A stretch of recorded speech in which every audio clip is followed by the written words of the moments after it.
Hello everyone, I'm Evelyn and today I'm going to tell you a true story. In the dim twilight of a storm-ravaged night, I, Dr. Evelyn Mercer, embarked upon the most dangerous journey of my life. The time machine, a contraption born of desperation and brilliance, hummed with an otherworldly energy as I stepped into its cold embrace.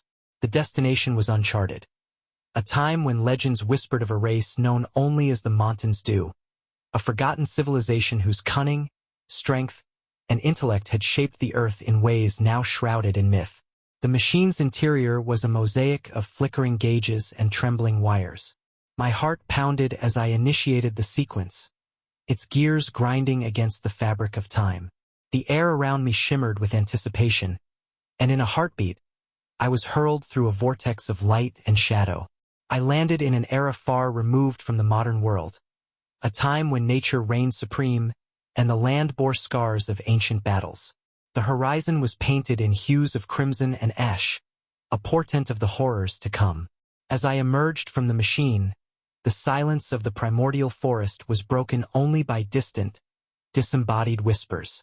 Every rustle of leaves, every creak of ancient wood, sent tremors down my spine. I had heard rumors of the Montins Dew, a race that once thrived in the forgotten crevices of history, leaving behind ruins and legends. It was said that their intellect rivaled that of the gods and that their strength was matched only by the ferocity of nature itself. Yet what I encountered defied every expectation. I pressed onward along a narrow, winding path lined with gnarled trees whose twisted branches clawed at the sky like desperate fingers. The air grew colder with every step, and an inexplicable dread settled in my bones. Shadows shifted with a life of their own, dancing just beyond the reach of my feeble flashlight. In the distance, a towering monolith loomed, an ancient edifice carved with symbols pulsing with a faint, eerie luminescence. Approaching it, I sensed this was no mere relic of the past but a gateway to unspeakable secrets. A sudden rustle in the underbrush made me freeze. My pulse hammered in my ears as I spun around. There, emerging from the gloom, was a figure both majestic and terrifying.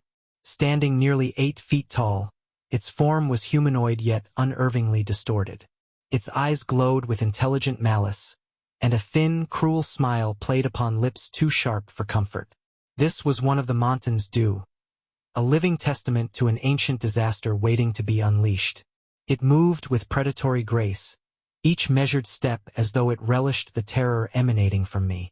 The creature offered no words but communicated in guttural clicks and hisses, a language that resonated deep within my mind. In that frozen moment, I realized it was not alone. The forest stirred as shadows coalesced into multiple forms, each bearing that same sinister glow. The Montins Dew had not vanished into legend. They had been lying dormant, biding their time until the stars aligned to permit their return. My accidental intrusion had awakened them, and my survival now depended on every instinct I possessed. In the ensuing moments, as terror overran reason, I grasped the horrifying truth. These beings, with their cunning intellect and brutal strength, were not content with isolation in the recesses of time. They had mastered temporal manipulation, setting their sights on an apocalyptic design. Rumors passed down through countless generations hinted that the Montins Dew would one day emerge in our era, ready to unleash a calamity upon an unsuspecting humanity. Here, in this forsaken past, I had become the unwitting harbinger of that impending doom. With every passing heartbeat, the oppressive gloom thickened. The forest itself recoiled from the encroaching presence of these ancient beings, as if nature recognized the calamity soon to befall the world. I scrambled backward, my mind reeling at the realization that the Montins Dew were orchestrators of a disaster spanning millennia. They had thrived in darkness, building a culture upon secrets and forbidden lore, and now they prepared to cross the threshold between past and present. Desperate to seek refuge, I retraced my steps, only to find the forest transformed into an endless maze of labyrinthine trails and looming, insidious silhouettes.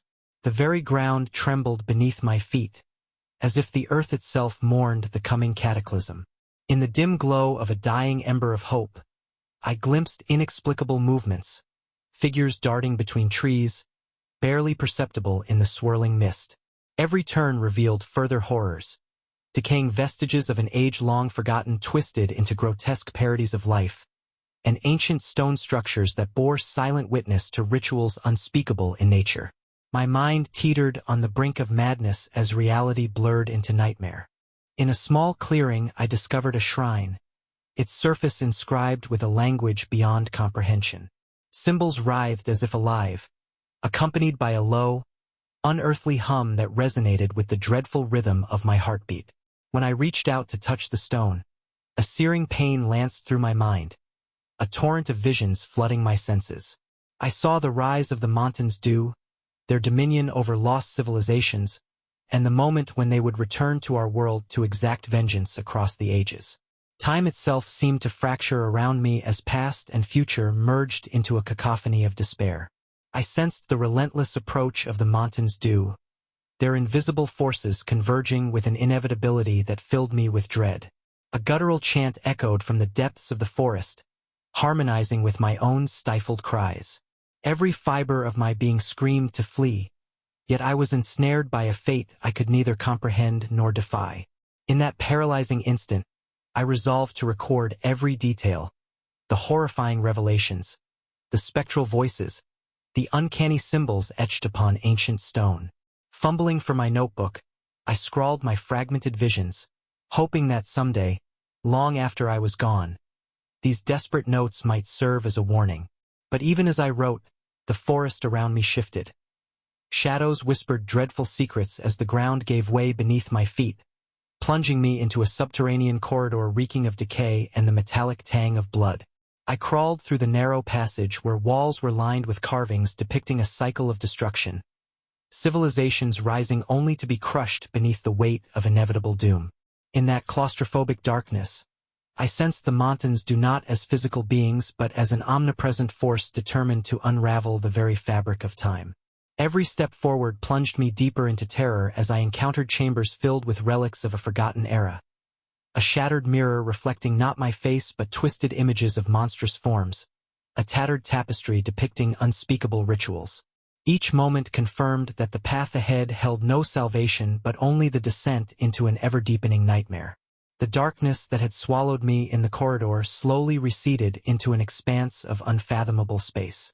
I found myself standing at the threshold of a cavernous chamber, its vast interior illuminated by a ghastly, pulsating luminescence that defied the natural order.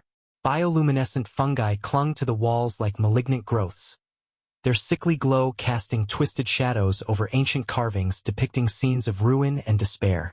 At the chamber's center, atop a dais of corroded stone and rusted metal, rested the fabled nexus, a massive crystalline structure throbbing with an almost sentient rhythm.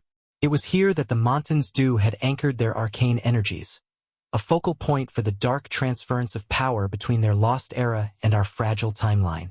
The moment my eyes fell upon the nexus, a resonant vibration filled the chamber. The air thickened with a static charge, and the temperature plummeted as if the very essence of time were being drained away. Whispered voices, neither fully alive nor entirely dead, echoed around me. I shuddered as I saw fleeting images projected by the nexus, visions of a future ravaged by chaos, cities lying in smoldering ruin, and humanity reduced to scattered, desperate survivors. These were not mere hallucinations but grim prophecies, a testimony to the disaster the Montins Dew intended to unleash upon our world. From the gloom at the far end of the chamber, a figure emerged that defied description, a monstrous synthesis of both regal majesty and abject terror. Tall and sinewy, its skin appeared to be woven from the fabric of night itself, absorbing the pallid light and rendering it inky and impenetrable. Eyes of molten silver burned with an intelligence so ancient and alien it chilled my soul. With each measured step toward the nexus, the ground trembled in a silent dirge. I realized, with dawning horror, that I stood in the presence of the sovereign of the Montins Dew, the architect of our impending doom, the primordial force behind their plan to rejoin our time. In a voice that vibrated through the marrow of my bones, a sound more felt than heard, the creature conveyed its dreadful decree. It spoke not with words but with resonant tones that bypassed rational thought, directly implanting images of devastation and despair into my mind. The message was unequivocal. The Montins Dew had long plotted to transcend the confines of their forsaken epoch and reclaim dominion over a world they once ruled in chaos. Their machinations with the Nexus were only the beginning, a deliberate unraveling of the threads of time to bring forth a cataclysm upon humanity. Desperation and terror warred within me as I fumbled for the remnants of my hastily scrawled research notes. The walls, covered in indecipherable symbols and ritualistic diagrams, hinted at an ancient countermeasure, a forbidden rite designed to reverse the Nexus's temporal influence. My pulse raced as I pieced together fragments of lost lore, the words of the incantation clawing at the edges of my sanity. If only I could harness that power, perhaps I could halt the inexorable advance of the Montins Dew and avert the catastrophic future that now loomed so vividly before my eyes. As the sovereign advanced, I saw more of its kin emerge from the surrounding gloom. Spectral figures with elongated limbs and faces twisted in silent, rapturous anticipation. They circled the Nexus in a synchronized dance of ritualistic fervor, their movements punctuating the eerie cadence of their unholy chant. The very air vibrated with their incantations, a dissonant symphony that threatened to rend the fragile fabric of reality. Each step they took, each guttural tone they uttered, wove me deeper into a web of despair from which escape seemed impossible. Driven by an instinct beyond reason, I staggered toward a pedestal nestled in a shadowed alcove. Upon it lay an archaic device, its design melding crude human craftsmanship with enigmatic alien motifs. It pulsed with an inner light and was inscribed with symbols identical to those etched on the chamber walls, a potential key to countermand the Nexus's power. My trembling hand reached out, uncertain whether this relic was a beacon of hope or a harbinger of further doom. Just then, a piercing wail, neither animal nor human, shattered the oppressive silence, a sound that resonated with both triumph and malice. The sovereign's eyes flared, and in that breathless moment, I was overwhelmed by a torrent of visions. I saw our modern world succumbing to anarchy, its streets choked with despair, its people enslaved by an ancient, relentless force. The images were so visceral and unyielding that my mind teetered on the brink of collapse. The device in my grasp was more than a tool. It was a linchpin in a cosmic balance teetering between salvation and total annihilation. Time itself seemed to convulse as the Nexus pulsed with renewed vigor. Its crystalline facets refracted the chamber's eerie light into an explosion of spectral colors that danced upon the walls, warping the ancient carvings into grotesque parodies of their former meaning. The boundaries between past, present, and future began to blur, and with each pulsation, the Montins Dew's sinister chorus swelled to a deafening climax. Their unified chant merged with the relentless thrum of the Nexus, creating a cacophony that threatened to shatter the very core of my being. At that critical juncture, faced with the unyielding tide of fate, I made a decision born of sheer desperation. With a cry that was as much a plea for mercy as it was a defiant challenge, I activated the archaic device. A searing flash of light burst forth, and the chamber convulsed as temporal fissures tore open the very fabric of existence. The crystalline Nexus roared in protest, its luminescence intensifying until it seemed to consume the feeble light of the fungi and the dying echoes of my heartbeat. The Montins Dew recoiled, their harmonious incantations faltering as if shaken by an unknown terror. For a fleeting moment, I believed that I had reversed the tide of impending doom. But then, as if summoned by an unseen force, the sovereign raised its arm and unleashed a command that reverberated through the warped corridors of time. The Nexus erupted in a final cataclysmic pulse, a shockwave of raw, unbridled power that shattered stone and sanity alike. Thank you very much. See you in the next video.